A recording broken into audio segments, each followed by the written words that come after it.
Well, today marks 5 years since the United Kingdom finally left the European Union following the lengthy Brexit negotiations. In 2016, Britons voted by 52% to 48% to leave the EU. It was not a legally binding referendum, but the Conservative government promised to respect it. Now, polls show that a vast majority of Britons think leaving the EU was wrong. To discuss this and more, I'm joined by Miriam Sorace, an associate professor in comparative politics at the University of Reading. Hello to you, and thank you for joining us.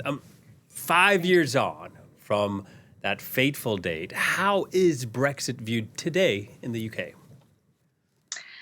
Well, you're right in pointing out that a wide majority of people think it was wrong to leave. It has been, the public opinion has been quite stable on that for a while, at least 2023. When you dig a bit deeper, though, what does that mean in practice? I've argued recently it's more of a sense of resignation rather than regret, because when you ask them to rejoin, the majority is not that big, and also it's very conditional. So if you say, if you rejoin and then the EU asks you to do this, and it might very well be the case. We don't know what those rejoin negotiations are going to throw at us. And that support is conditional, right? If you ask, for example, joining the euro, which is unrealistic, but say that this is one of the conditions, then support for rejoin drops even further. And there is still polarization on that, right? So what there is agreement on, definitely, is that we should have a stronger relationship, closer trading relationship, especially with the EU.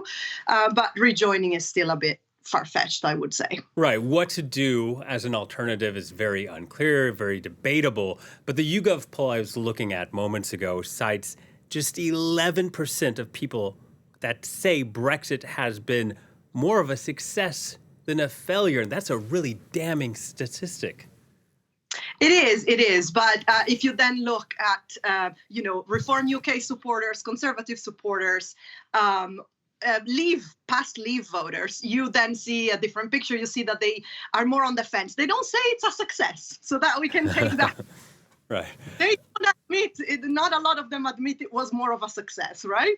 But they are more on the fence, and they seem to be, when you dig deeper in the public opinion analysis, they seem to say, well, if we had better politicians, if we had better negotiators, Brexit is not done. It's not done the way I would have done it, right? So there is still a fine line to thread. It could still be very polarizing. Yeah, and there are a couple of asterisks that I think deserve to be mentioned. Over these past 5 years, there was the pandemic, the war in in Ukraine, the cost of living crisis. So is 5 years really enough time to be a fair judge? Well, it is. I think if you look at the economic analysis and you then compare the UK with other countries that have gone through COVID and have gone through, the war in Ukraine and the energy crisis, you definitely see a Brexit-specific impact. And even the UK government own analysis from various departments, but also from the Office of Budget Responsibility, they're very clear. Trade in the UK is 15% lower than it could have been if we were still in the EU, right? So doing this sort of comparisons with other countries and what could have been 15% lower, and the overall economy 4% smaller. So this is 100 billion pounds. So economically, the story is quite clear. The UK is quite a bit poorer.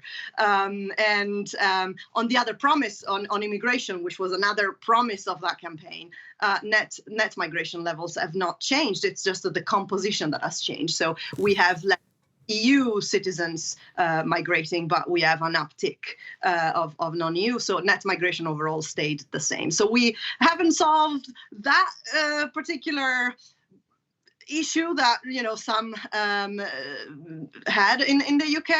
Migration is quite stable, and we have made the UK poorer. That's clear, even subtracting the COVID effect and the energy crisis effect. Okay. And so these voters, they want more trade with the EU. That much is clear.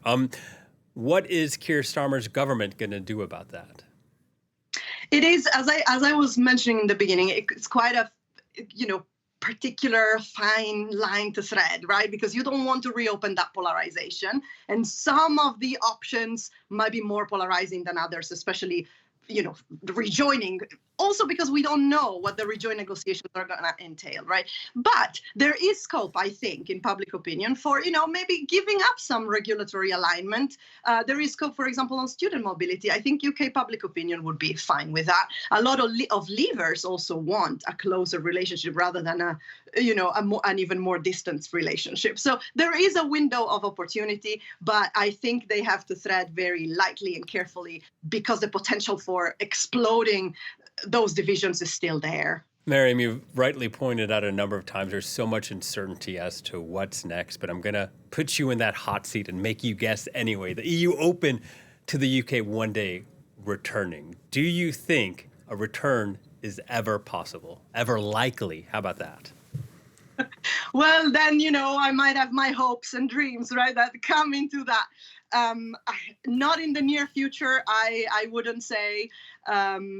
And again, it's really contingent, as you maybe, you're trying to push me here, but you can spin and sell everything in politics, right? So there is a window of opportunity. A future government might be able to sow. It's about sowing the seeds, and maybe in the future, not in the short term, I don't think.